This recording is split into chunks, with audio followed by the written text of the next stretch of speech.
Council and the New South Wales Writers Centre and the Blake Society would like to congratulate the winner of the 2010 Blake Poetry Prize, Tasha Sudan.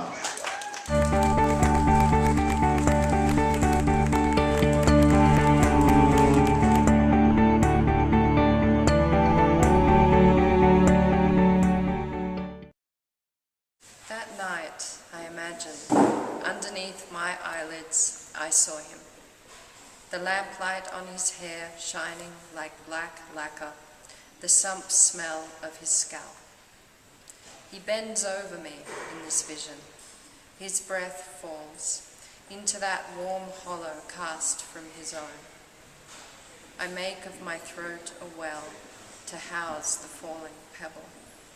Just to give some context to the poem, you've written it from the voice of Rahula, who was the Buddha's son. And for those that know the story of the Buddha left his wife and son, who was quite small, and his life in the palace to go wandering around India in search of enlightenment. And I found in your poem just it's an incredibly tender poem, and it's written from the point of view of Rahula, who's in a sense mourning the loss of his father. So there's an element of grief and abandonment. Did you want to say anything about that? Just contextualise that for us, perhaps? Yeah, it was written at a time when I was really about to make another kind of commitment to practicing, and I was feeling the effect of that on the people around me, and feeling quite confused about that. And something I still feel, and I'm very much feeling at the moment, is that when you deeply ask spiritual questions, you're also asking a lot of the people around you. And that was kind of the space the poem arose from. Is it actually okay to go off and follow your heart and, explore truth at the expense of the people around you? And I think that was the question of the poem, really. It's like, what is too great a cost? Later, we would hear sometimes of him with bony ribs and sunken cheeks, ranging the lunar landscapes of a desert, his eyes salt flat, or on a hillside the colour of ghee, breathing soft as moth. Her black flow of hair has white water in it, when finally we go in search of him.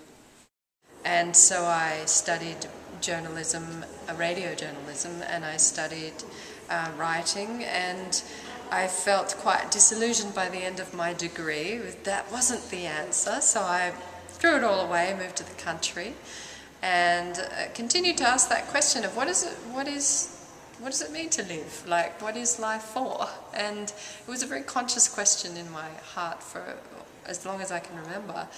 It wasn't in the country either, so I travelled around the world for a while, and I ended up in Japan and lived there for some time.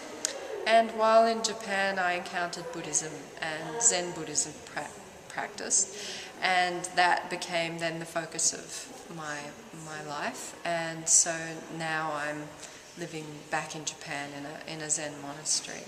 And concurrent with this trajectory has been the writing of my experience. It's been a large part of my life. So writing, as I've never been able to really reconcile with the rest of my life completely harmoniously, has been this compulsion to write, but also this compulsion to live in a very directly spiritual life. They know nothing of us, my mother and I, in the bruise of the dusk, our white robes making morning stars of us, shedding a light that falls unseen on the field, on the thronging grass and the loyal soil, on the black well with the pebble that was once, in this vision, a jewel, so close we are invisible. I think, in writing practice, what you have to do is really to surrender yourself to the process. And in some ways you have to get out of the driver's seat and let the poem or let the, you know, the kind of psychic impulses drive you. You have to kind of try and leave your ego at the door a little bit, which I suppose would have lots of echoes and resonances with Zen practice in particular. Very much, and yes, that consciously sort of silencing the self, if you can, and opening out to something else coming in, very much, and also I think that related to that sense of acceptance that you have to cultivate in order to be able to keep writing, and in order to be able to keep practicing any kind of spiritual practice.